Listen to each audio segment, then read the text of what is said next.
Hi, I am Kalpana and life है ना, आपको हर एक फेज दिखाएगी, हर एक हार दिखाएगी।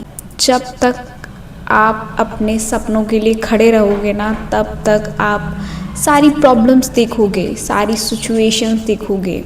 और जिस दिन आपको लगेगा कि नहीं, मुझसे नहीं हो पा रहा है, नहीं मैं नहीं कर पा रहा हूँ, या मेरे हाथ में कुछ भी नहीं है, उस सिचुएशंस में भी, उस प्रॉब्लम में भी अगर आप अपने सपनों के लिए खड़े होगे ना, तो लाइफ आपका उस टाइम पे टेस्ट ले रही होगी।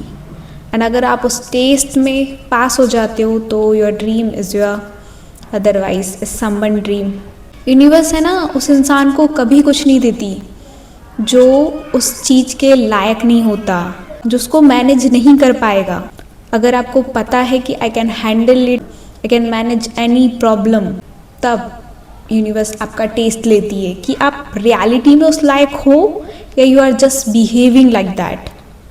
और अगर आप उस टेस्ट में पास हो जाते हो तो भी प्रॉब्लम सिचुएशंस आती है, उनको फेस कर पाते हो और आप अपने आप को टूटता हुआ नहीं पाते हो। वहाँ पे आप वहाँ पे और ज़्यादा स्ट्रांग होते हो, तब यूनिवर्स आपको वो देती है जो आप चाहते हो।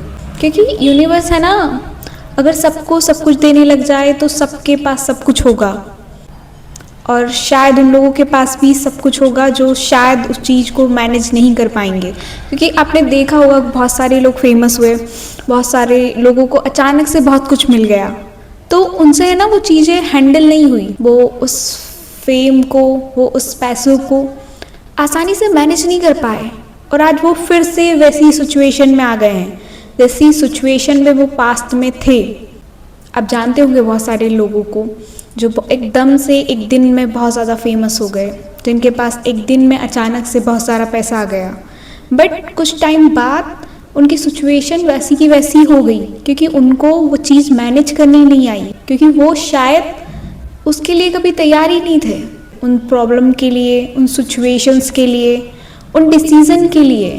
और जब आप तैयार नहीं होते हो उन प्रॉब्लम के लिए, उन सिचुएशंस के लिए, तो आपको कुछ भी मिल जाए लाइफ में, वो अनवर्दी ही रहेगा आपके लिए। उसे मैनेज करना, उसे समझना बहुत ज़्यादा डिफ़िकल्ट होगा।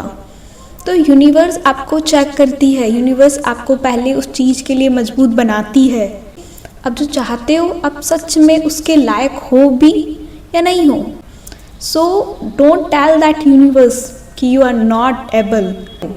आप अपने सपनों के पूरे हकदार हो, और आपके सिवा कोई ऐसा इंसान हो ही नहीं सकता जो उन सपनों को डिज़र्व करता हो, जो उन सपनों के लिए बना है। और सब कुछ टूट भी रहा होगा ना, तब भी आप वहीं के वहीं अपने सपनों के साथ, अपनी प्रॉब्लम्स के साथ, अपनी सिचुएशन के साथ खड़े रहोगे। और मुझे पूरा बिलीव है कि आप लोग कर लोगे यार।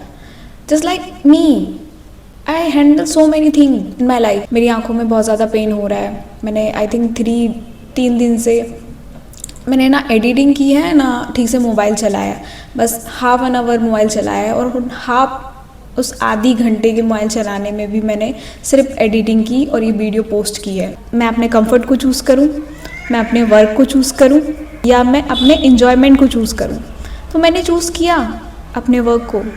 पर जब आप अपनी प्रॉब्लम में, अपनी डिफ़िकल्टी में भी अपने काम को चूज़ करते हो ना, तब आप अपने आप को ब्रेव बना रहे होते हो, तब आप अपने आप को यूनिवर्स की चुनौतियों के आगे खड़ा कर रहे होते हो कि कितनी भी प्रॉब्लम आ जाए, मैं यहीं पे हूँ। जब तक मुझे जो नहीं मिलेगा, जो मैं चाहती हूँ या मैं चाहता हूँ, तब तक कोई सी भी सिचुएशंस आ जाए, मैं यहीं पे हूँ और मैं यहीं पे रहूँगी। हाँ, थोड़ा डिफ़िकल्ट है, मैं मानती हूँ, थोड़ा डिफ़िकल्ट है जब आप बहुत ज़्यादा टेंस होते हो, बहुत ज़्यादा वरीड होते हो, आप बहुत ज़्यादा ओवरथिंक कर रहे होते हो, जब आपको नहीं पता होता है कि सही क्या है, गलत क्या है, या आप डिसाइड भी नहीं कर पाते कि मैं जो कर रहा हूँ वो सही भी है या वो गलत है। बट एक बात कहूँगी कि उस टाइम पे सिर्फ कर लेना चाहिए जो आप कर रहे हो ना, जो आपने स्टार्ट किया है उसको प्लीज़ फिनिश कर लेना। क्योंकि कभी कभी हमें एक्सप्लेनेशन की ज़रूरत नहीं होती कि क्या सही है क्या गलत है, और कोई नीड भी नहीं होती कि हम आगे वाले इंसान को एक्सप्लेन करें हमारी लाइफ कि ये सही है इसलिए मैं कर रहा हूँ। If you think that is right for you then do it. आपको लग रहा है कि आपके फ्यूचर के लिए बहुत ज़रूरी है तो सिर्फ कर लो। एंड मेरी इस जर्नी का आप लोग पार्ट हो, तो जिस तरीके से मैं जितनी ब्रेव हूँ ना, उतना ब्रेव आपको तो बनना ही पड़ेगा, क्योंकि आप मेरे साथ हो। और मेरे साथ होने से, मेरी कम्युनिटी का पार्ट होने से आप कमज़ोर नहीं हो सकते, क्योंकि मैं भी नहीं हूँ। तो मेरे साथ रहने वाले लोग कमज़ोर तो बिल्कुल नहीं हो सकते, कभी भी अनुकूल नहीं हो सकते, कभी भी अपने सपनों को छोड़ने वाले नहीं हो सकते, क्योंकि कुछ भी आ जाए वो अपने सपनों को कभी नहीं छोड़ेंगे। So thank you so much. Okay bye, love you.